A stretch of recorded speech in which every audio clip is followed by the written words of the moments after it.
ZPTC ఉప ఎన్నికల polling ప్రారంభమైంది. అయితే పోలింగ్ లో ఎక్కడ ఎటువంటి అవాంఛనీయ సంఘటనలు చోటు చేసుకోకుండా అటు వైసీపీ ఇటు టీడీపీ నేతలను పోలీసులు ముందస్తుగా అరెస్ట్ చేస్తున్నారు. అయితే ఇప్పుడు మనం ప్రస్తుతం టీడీపీ ఎమ్మెల్సీ రామ్ గోపాల్ రెడ్డి గారి దగ్గర ఉన్నాం. ఎందుకు ఆయన అరెస్ట్ చేయడానికి పోలీసులు వచ్చారన్న విషయం ఆయనతో తెలుసుకునే ప్రయత్నం చేద్దాం. సార్ చెప్పండి, ప్రధానంగా మనం చూడొచ్చు ఉదయం నుంచి కూడా పోలీసులు భారీగా మీ ఇంటి వద్దకు చేరుకున్నారు. సో ఈ ఎలక్షన్స్ లో మీ వల్ల ఎటువంటి ఆటంకం వస్తుందని వాళ్ళు భావిస్తున్నారు మనం అనుకోవచ్చు. ఇప్పుడు గతంలో అనేక సందర్భాలు అనేక ఎన్నికలు చూసినాం తప్ప మొట్టమొదటిసారిగా ఇంటి దగ్గర ఎన్నికల రోజున ఏ రాజకీయ నాయకునికైనా కానీ స్వేచ్ఛగా ఉండే అవకాశం ఉంటుంది.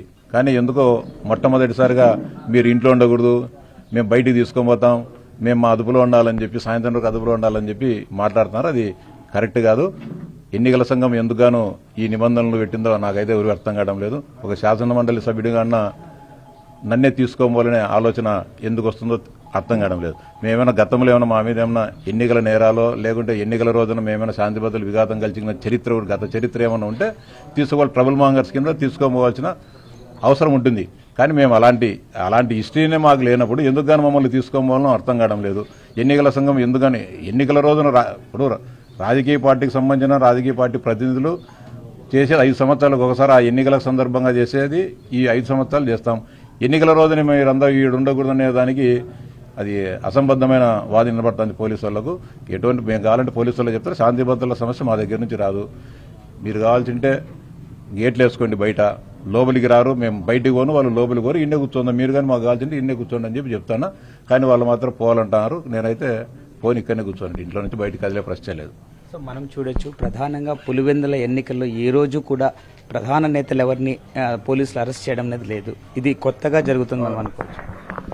అంతే కదా. ఇప్పుడు నిజంగా ఎవరైతే శాంతి భద్రతలు విఘాతం కలిగిస్తారో వాళ్ళని చేసేదానికి చేయాల్సిన అవసరం ఉంటుంది. ఇప్పుడు 3-4 వేల మంది వైఎస్ఆర్సీపీ కార్యకర్తలు మొత్తం పులివెందుల మండలం చుట్టూ పెద్ద ఎత్తున మోహరించి పోలింగ్ బూతులపైన దాడులు చేయాలనే ఆలోచనతో వాళ్ళంతా కూడా సమాయత్తం అవుతున్నారు. వాళ్ళను అరెస్ట్ చేయాల్సింది పోయి ఇంటి దగ్గర ఊరికి కూర్చున్న వాళ్ళను అరెస్ట్ చేయాలనేది అసంబద్ధమైన వైఖరి. ఇప్పుడు అవినాష్ రెడ్డిని అరెస్టులో తీసుకుంటే మిమ్మల్ని కానీ తీసుకోవాలని మాట్లాడుతున్నారు. Avinash Reddy trouble monger. ఈ గత 30-40 సంవత్సరాలుగా ఈ నియోజకవర్గంలో వాళ్ళ అరాచకాలు లేకుంటే దౌర్జన్యాలు చేసిన చరిత్ర వాళ్ళది. అట్లాంటి వాళ్ళను అరెస్ట్ చేసినారంటే అర్థం ఉంటుంది. కానీ ఎలాంటి నేర చరిత్ర లేని మమ్మల్ని కానీ ఒకే ఘాటిని కట్టి ఆయన అరెస్ట్ చేసాం మిమ్మల్ని అరెస్ట్ చేయాలనేది కరెక్ట్ కాదని చెప్తాను. సో మనం చూడొచ్చు, ఎన్నికల్లో తాను ఎక్కడ కూడా ట్రబుల్ మైనర్గా లేను, ఈ ఎన్నికల్లో ఎందుకు తను అరెస్ట్ చేయాల్సి వచ్చింది, అరెస్ట్ చేస్తే తాను సహకరించే ప్రసక్తి లేదు, హౌస్ అరెస్ట్కి మాత్రం తాను సహకరిస్తాను. So Avinash Reddy trouble minor కాబట్టి ఆయన అరెస్ట్ చేశారు. సో ఆయన అరెస్ట్ చేశారని మమ్మల్ని కూడా అరెస్ట్ చేస్తామని తాను చూస్తూ ఊరుకోమని ఆయన హెచ్చరికలు జారీ చేస్తున్నాడు. కెమెరామ్యాన్ చంద్రతో రమేష్, NTV, కడప.